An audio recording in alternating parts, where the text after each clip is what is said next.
जय मानवता साथियों, मैं हूं शकील प्रेम और हाजिर हूं आज अपने एक नए एपिसोड के साथ। कोई भी समाज इंसानों से ही बनता है। इंसानों के आपसी सहयोग, कल्चरल वैल्यूज और साझा विरासतों पर खड़ी व्यवस्था को ही हम समाज कहते हैं। समाज को समझने के लिए हमें इस समाज के इंसानों को समझना होगा। समाज को पढ़ने के लिए इंसानों को पढ़ना होगा। सवाल यह है कि पूरा समाज इतना अंधविश्वासी कैसे हो गया।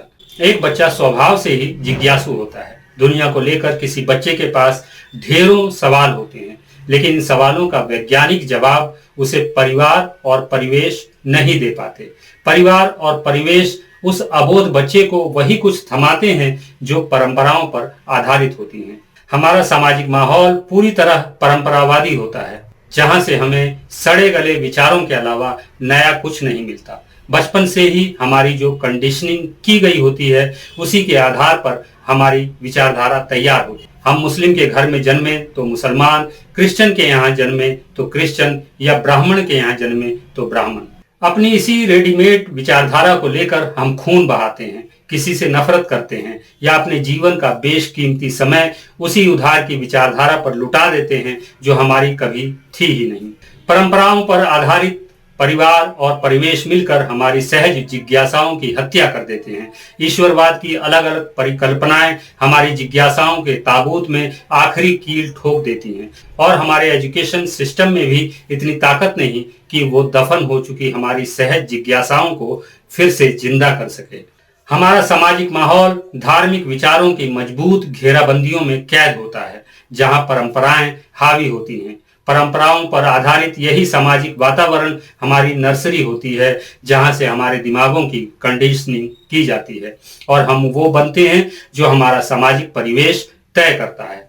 हमारी सोच, विचारधारा सब हमारी इसी कंडीशनिंग पर आधारित होती है। जब हम बड़े होते हैं, दुनिया को हम अपने उसी नजरिए में फिट करने की कोशिश करते हैं जो हमें विरासत में मिली होती है। इसका नतीजा ये होता है कि हम परंपराओं द्वारा तय की गई वैचारिक सीमाओं को कभी लांघ ही नहीं पाते, और कछुए की तरह अपनी नकली विचारधाराओं की खोल में छुपे हुए मर जाते हैं। इंसान धरती पर पैदा होते समय एक जिंदा शरीर भर होता है। धीरे धीरे वो बड़ा होता है। बड़े होने की इस प्रक्रिया के दौरान वो हर पल कुछ नया सीखता जाता है। उसकी इस सीख में पुरानी पीढ़ी के अनुभवों के साथ ही वे विचार भी शामिल होते हैं जिनकी मियाद खत्म हो चुकी होती है।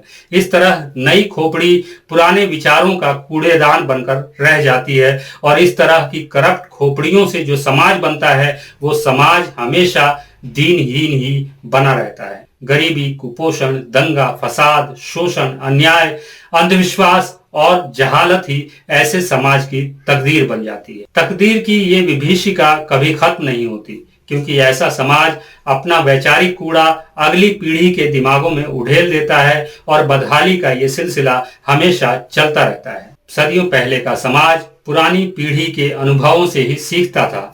शिकार, खेती, पशुपालन या समाज में जीने के तौर तरीके, ये सब बातें पुरानी पीढ़ी के अनुभवों पर ही आधारित होती थीं। हर नई पीढ़ी पुरानी पीढ़ी से जो भी सीखती, उन संस्कारों में सुधार कर वह अगली पीढ़ी को थमा देती, जिससे हर नई पीढ़ी अपनी पिछली पीढ़ियों के मुकाबले थोड़ा एडवांस्ड होती जाती थी। इस तरह परंपराएं समाज को आगे की ओर ले जाती थी। परंपराएं मानव विकास का अहम हिस्सा रही हैं, लेकिन जब परंपराएं सुधार बिना ही आगे बढ़नी शुरू हो जाती हैं, तब ये समाज को आगे की ओर ले जाने की बजाय वक्त में पीछे की ओर ढकेलना शुरू कर देती हैं।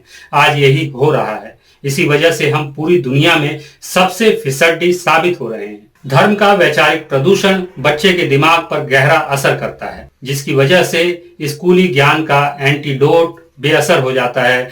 जब यही बच्चा बड़ा होकर समाज का या सिस्टम का हिस्सा बनता है, तब भी वो मानसिक तौर पर गुलाम ही रहता है। गुलामों की ऐसी ही भीड़ को हम समाज कहते हैं। आज हम जिस समाज में रहते हैं, वहां मुट्ठी भर लोग संसाधनों के शिखर पर हैं, और बड़ी आबादी गरीबी के गर्त में डूबी हुई है।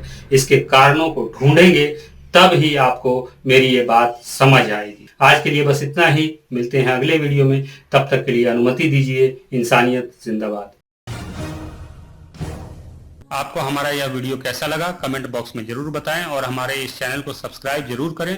सदियों से फैलाए गए अंधविश्वास और कुरीतियों के विरुद्ध वैज्ञानिक चिंतन के साथ खड़ा यह चैनल दुनिया को समझने का आपका नजरिया बदल देगा। धन्यवाद।